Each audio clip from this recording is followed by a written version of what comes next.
nandito na naman tayo at pupunta nga pala kami sa pag-a-applyan namin. So ayan, nakapag-apply na nga kami dito sa medical center.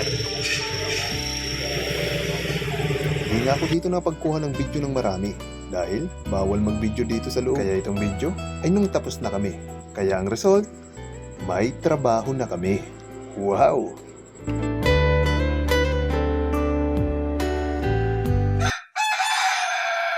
Good morning.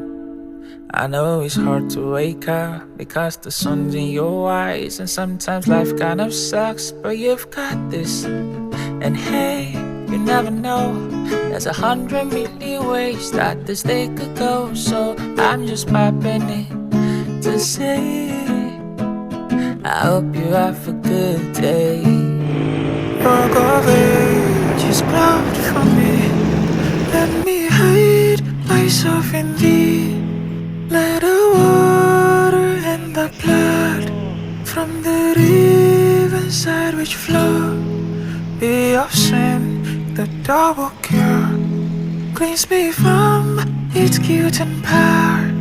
While I draw this fleeting breath, when my eyes shall close in death, when I saw through walls unknown, see beyond thy judgment throne.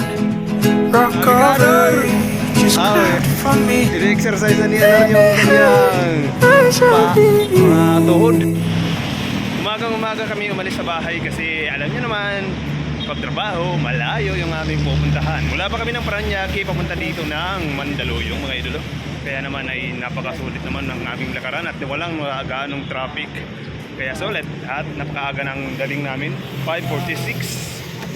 Let's go! Mag-ina na tayo. Nagsimula ang aming trabaho sa isang napakagandang araw. May kanya-kanyang pisto ang bawat isa sa amin. At lahat ng yun ay aming tsinaga. Napakadali ng trabaho dito at wala kaming masasabing hirap.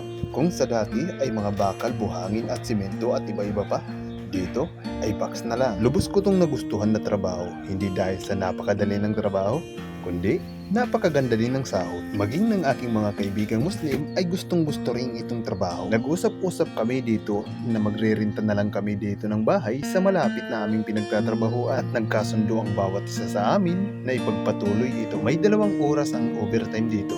Kaya hindi sayang ang aming bawat araw. Kung sa dating naming trabaho ay umaabot kami ng alas 10, ito pa kaya na 2 oras lang. Kunting tiyagaan lang at makararaos din naman. Dahil ang inaasahan naming sahod sa dati naming trabaho ay aming gagamitin sa pang-upa lamang. Malaki ang pasasalamat namin sa kasama naming si Jason Camposano. Dahil kung hindi dahil sa kanya ay wala kami rito.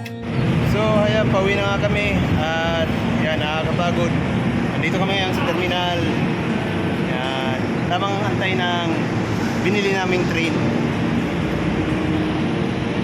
Galing bumili kami tig isang bagon. Kasi bagong sahod kami. Wow! Bagong utang. So what's up? Nandito naman kami at tamang gala na, tamang pahinga muna dito sa aming lugar. Charot lang. kayo mga koya.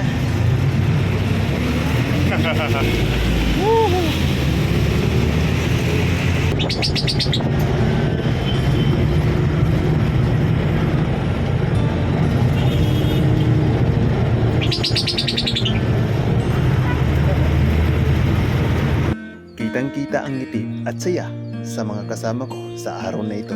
Subalit na palitan ito ng pagkagulantang kinabukasan.